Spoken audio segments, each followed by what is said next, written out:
Bonjour à tous, c'est Sarah en L2 Histoire et aujourd'hui je vais vous parler de la cité antique d'Empúries à l'occasion de mon projet professionnel dans la matière de valorisation du patrimoine et l'humanité numérique.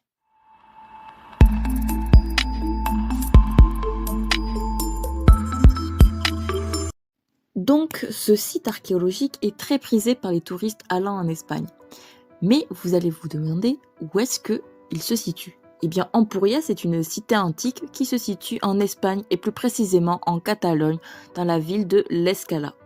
Empúries a donné son nom à la région qui se situe entre le massif des Albères et les Gavars. En effet, celle-ci se nomme Emporda et se trouve donc en Catalogne. Les fouilles sont éloignées de l'Escala de moins de 2 km que l'on peut atteindre facilement à pied par une promenade sur la plage. Le chemin en vaut donc le coup puisqu'on longe la mer pour atteindre le site et donc on voit de beaux paysages. Si on s'intéresse à ce site, c'est parce qu'il s'agit du seul site archéologique de la péninsule ibérique, donc c'est-à-dire du sud-ouest de l'Europe qui comprend notamment l'Espagne et le Portugal, où l'on a retrouvé aux mêmes endroits des vestiges d'une cité grecque et d'une cité romaine. Les fouilles du site ont débuté en 1908 et ne se sont pas arrêtées depuis. Aujourd'hui, la cité grecque a totalement été fouillée, mais la cité romaine l'a été pour seulement 20%. Il reste donc beaucoup de choses à découvrir. Mais qu'est-ce qui différencie Empúries des autres cités retrouvées dans la péninsule ibérique?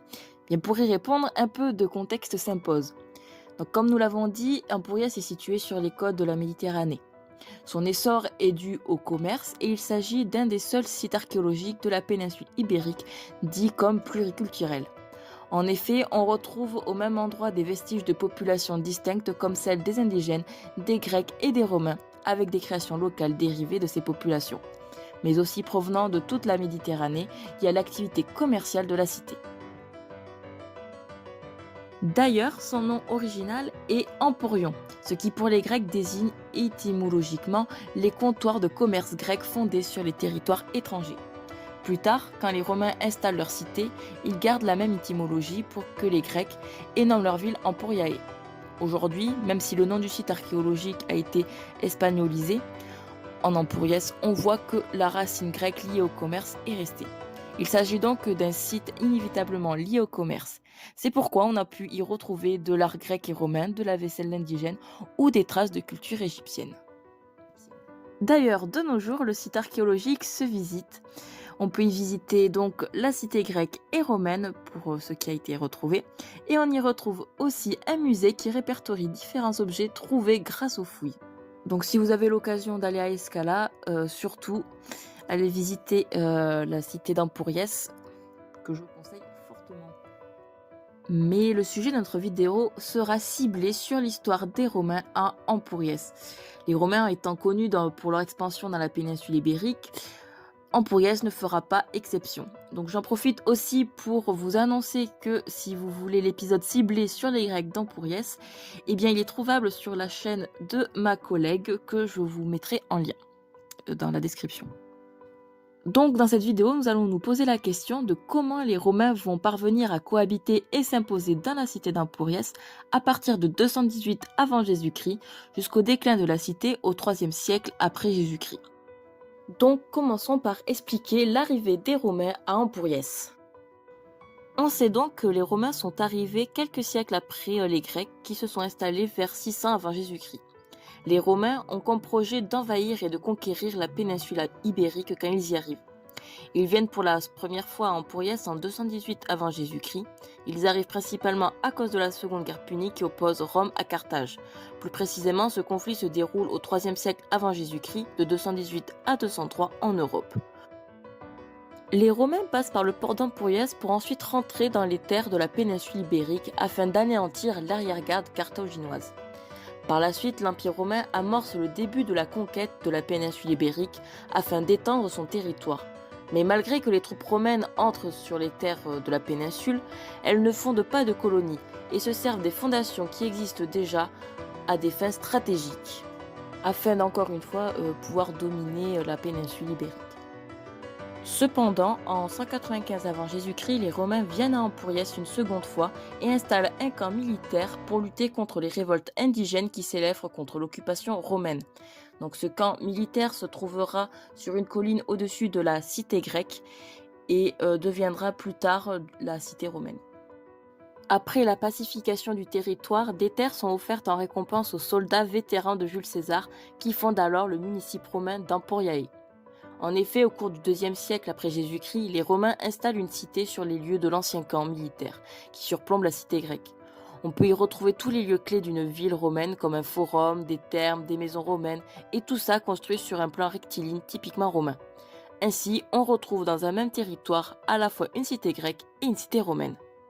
Mais les Romains n'ont pas fait que la guerre à Empuriès car ils ont contribué à la croissance de la cité en s'y installant. Eh bien, Empuriès est la première cité de la péninsule ibérique à frapper de la monnaie vers le 5e siècle avant Jésus-Christ. Cette monnaie a des fonctions commerciales pour les Grecs d'Empuriès. Cette monnaie permettait de pouvoir faire des échanges ainsi que de commercer avec les Romains par exemple, sans utiliser le troc qui jusque-là était utilisé par les peuples ibères résidant à Empuriès. Par ailleurs, la monnaie d'Empuriès va avoir une incidence sur la guerre punique dont on a parlé précédemment. Car en effet, l'armée romaine se servait de la monnaie d'Empuriès pour payer ses soldats lors de la seconde guerre punique, ce qui fait augmenter les frappes monétaires de la cité et donc la fait prospérer par la même occasion. On peut supposer que c'est leur influence durant la guerre qui a propagé le système monétaire d'Empuriès dans la péninsule ibérique, car on a retrouvé la monnaie en Gaule par exemple. Ensuite, au IIIe siècle avant Jésus-Christ, les drachmes ibériques, sur le modèle de ceux d'Empuriès, ont été créés afin de faire une unité dans la péninsule sous l'influence de Rome. Le fait que le drachme ibérique ait été pensé à partir du modèle d'Empuriès crée un sentiment de crédibilité et de prestige pour la cité. Cette monnaie marque la frontière et indique les territoires soumis ou non à l'influence des Romains. Tout ceci amène à terminer de parfaire la réputation d'Empuriès. La ville atteint son apogée entre le 1er et le 2e siècle après Jésus-Christ et atteint environ 9000 habitants à son maximum. Et c'est là que peut-être vous vous demandez si avec tout ce que les Romains ont laissé sur Empuriès, on peut parler de romanisation du territoire. Donc on sait que la cohabitation entre différentes cultures fait que certaines d'entre elles tendent à disparaître à Empuriès. En effet, comme nous l'avons vu plus tôt, les Romains installent dans un premier temps un campement militaire au-dessus de la ville grecque d'Emporion, qui sert de garnison pour l'arrière de la péninsule. Mais petit à petit, cette occupation militaire se transforme en volonté de coloniser le territoire. On peut constater dès 195 avant Jésus-Christ une cohabitation qui est créée entre les différentes cultures présentes à Empuriès, donc les peuples ibères, les Grecs et les Romains. Les Romains, au cours du IIe siècle avant Jésus-Christ, commencent à construire une ville basée sur un plan rectiligne romain que l'on appelle un cadastre et qui permet de découper la ville en parcelles égales. Sur ces parcelles, les Romains y installent des indigènes vivant dans des villages en hauteur. Les fouilles archéologiques ont montré que les parcelles sont occupées par des bâtiments bâtis comme des maisons indigènes, mais avec l'apport de nouvelles techniques romaines, ce qui montre qu'il y a eu quand même un échange entre les Romains et les indigènes. Mais au 1er siècle, ces bâtiments disparaissent pour être remplacés par des villae, donc des villas, des maisons qui sont typiquement romaines. On a d'ailleurs retrouvé beaucoup de vaisselles autochtones dans le premier modèle de maison qui était basé sur celui des indigènes, tandis que sur les nouveaux bâtiments, donc les villae, les vaisselles autochtones se faisaient rares. On voit donc qu'entre le 2e siècle avant Jésus-Christ et le 1er siècle après Jésus-Christ, les populations indigènes ont été romanisées. La culture romaine a donc pris le pas sur celle des indigènes qui ont peu à peu perdu leurs coutumes locales au profit de celles de l'Empire romain.